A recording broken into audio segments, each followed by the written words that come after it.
Setelah kata-kata selesai, Qin Yichen dan Putri Wenqing memandang Xiang Longseng bersama-sama, dan yang pertama sedikit mengernyit.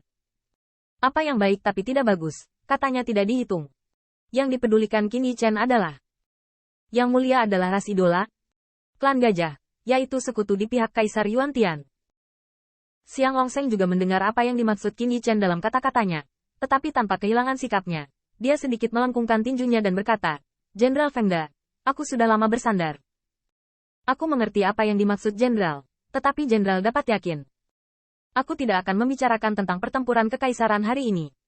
Aku akan segera menikah dengan Yushu. Hari ini di sini untuk memberikan permen pernikahan. Selanjutnya, ketika Sang Jenderal dan Putri Wenqing menikah, Ling Zhu juga mengundang klan saya, dan klan saya juga pergi untuk memberi selamat kepadanya. Qin Yichen tidak dapat mengingat, sungguh, hadiah apa yang kamu berikan saat itu? Pertanyaan retoris ini membuat Xiang Longseng merasa sedikit lengah, ini. Oke. Jangan dengarkan dia omong kosong. Putri Wenqing dengan tenang menginjak kaki Qin Yichen. Meskipun Xiang Longseng adalah klan idola, katanya, kita tidak akan membicarakan perjuangan kaisar hari ini. Di sini, berkati kami. Pada saat ini, Putri Yushu juga menyerahkan 2 kotak permen pernikahan yang dikemas dengan indah, dan Putri Wenqing menelan 1. Manis sekali. Saya berharap Anda semua menjadi tua bersama, menjadi kaisar bersama, dan berkeliling dunia. Ketika para pacar bertemu, mereka tampak tersenyum sangat cerah melihat Qin Yichen belum makan permen pernikahan. Putri Yushu sedikit mengerutkan bibir gioknya. Ada apa, Jenderal Fengda? Kita menikah sendiri, tidak mengizinkan kita masuk. Artinya jelas, dia dan Xiang Longseng bertemu dan berjalan bersama secara kebetulan, bukan perkawinan ras, jadi tidak perlu memandang mereka dari sudut pandang dewa di mana-mana. Tuan Putri sedang bercanda, Feng baru saja memikirkan tentang selamat. Dengan mengatakan itu, Qin Yichen juga mencubit permen pernikahan, baru saja akan memasukkannya ke mulutnya, tetapi melihat Putri Wenqing sedikit membuka bibirnya padanya. Aku dan Wood, aku juga menyukainya. Bukankah ini Wood? Wu. Setelah menelan permen pernikahan yang Mumu beri makan secara pribadi, Putri Wenqing memegang yang pertama di satu tangan dan mengambil postur kemenangan dengan tangan lainnya. Jelas, bagi mereka, menemukan seseorang yang ingin mereka nikahi jelas lebih baik daripada pernikahan ras. Tetapi Putri Wenqing tidak pernah berpikir bahwa dialah yang kalah dalam masalah ini. Oke, kami semua pernah mendengar tentang Anda dan Jenderal Fengda melompat ke Laut Chaos, tapi saya tidak ingin makan makanan anjing ini. Sambil berbicara, Putri Yushu juga meraih lengan Xiang Longseng, penuh kasih sayang, dan dia sepertinya memikirkan sesuatu, dengan sedikit kecurigaan. Jenderal, kudengar Wenqing melompat ke laut kekacauan untukmu saat itu. Nah, Wenqing pasti tulus padamu. Lalu jika suatu hari Wenqing jatuh ke Laut Chaos, apakah kamu juga akan terjun? Dengan pertanyaan ini, Qin Yichen segera merasa bahwa Putri Wenqing memegang tangan gioknya sedikit, seolah-olah dia takut dia akan malu, dan seperti rusa kecil di dalam hatinya, menantikan jawabannya. Qin Yichen menarik napas dalam-dalam dan berkata dengan ringan, pertama-tama, Wenqing tidak akan bebas untuk melompat ke laut yang kacau sendirian.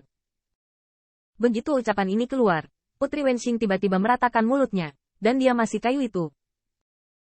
Putri Yushu juga mencibir, tetapi yang tidak dia duga adalah Qin Yichen melanjutkan. Jadi, Wenqing jatuh ke laut kekacauan dan hanya bisa dijebak. Tapi itu tidak mungkin. Karena kehadiranku, tidak ada yang bisa menyakiti Wenqing sama sekali, apalagi menyebabkan dia jatuh ke Laut Chaos. Mata cerah Putri Yushu melebar, dan dia merasa sedikit sulit dipercaya. Bagaimanapun, Qin Yichen dijuluki kayu oleh Putri Wenqing. Tidak hanya klan Kaisar Ke, tetapi sekarang banyak ras mengetahuinya, dan dia secara alami juga mengetahuinya. Tetapi dengan jawaban barusan, itu sama sekali tidak terlihat seperti sepotong kayu. Ini sangat berminyak setelah makan gula. Putri Wenqing juga dengan malu-malu meremas lengan Qin Yichen.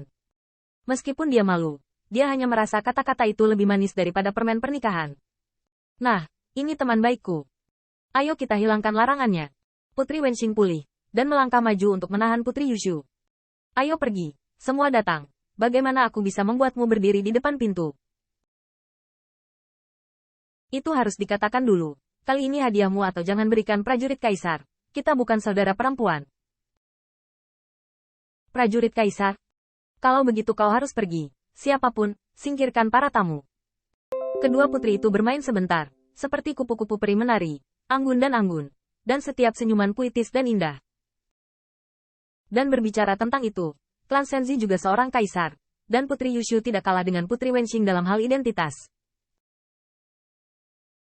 Keduanya sepertinya sudah lama tidak bertemu satu sama lain, dan ada topik yang tak ada habisnya di sepanjang jalan. Ah, Wen Qing, kamu sendiri yang menggiling Aisado-mu.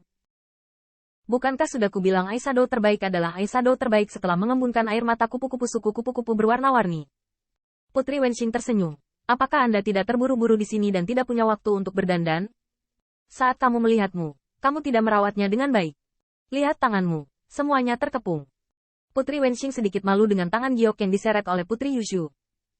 Yah, ini tidak setiap hari di barak. Kamu menyentuh jubah para dewa setiap hari, dan aku menyentuh pendekar pedang dan prajurit setiap hari. Kalau begitu kamu tidak bisa mengubur dirimu sendiri. Saat dia berbicara, Putri Yushu berbalik di tempat yang sama, seperti kupu-kupu peri menari di bunga, semburan harum. Tidak hanya itu, rok lipit Putri Yushu memiliki penglihatan yang sering, tarian bunga mekar, lebih berwarna, cuek dan indah. Wah, biar ku beritahu, setiap bahan rok ini ditemukan oleh Longseng dari semua ras dan mencariku. Qin Yichan dapat melihat dengan jelas bahwa rok berlipit 1000 ini sangat indah dan memiliki penglihatan yang konstan. Bahkan dengan setiap gerakan Putri Yushu, kelompok warna terus berubah. Sepertinya setiap momen dan momen bisa membuat Putri Yushu menampilkan kecantikan terindah. Qin Yichan melihat iri lebih dari mata Putri Wenxing. Gudong.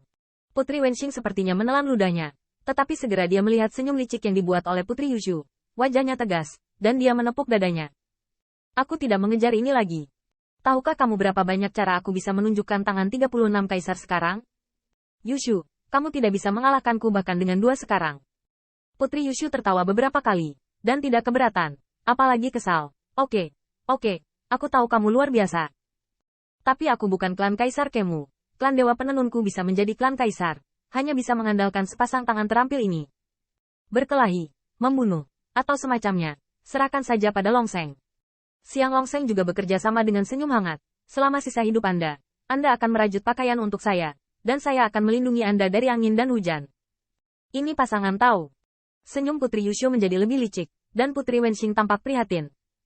Kamu tidak punya waktu untuk berbicara denganku selama bertahun-tahun ini. Ngomong-ngomong, aku masih memiliki beberapa hal baik di sini. Kamu harus menjaga dirimu sendiri. Lagi pula, Jenderal Feng masih pendek di dunia ini. Dia hanya peduli tentang kultivasi dan pengalaman. Dia pasti tidak memahami hal-hal tentang gadis-gadis kita.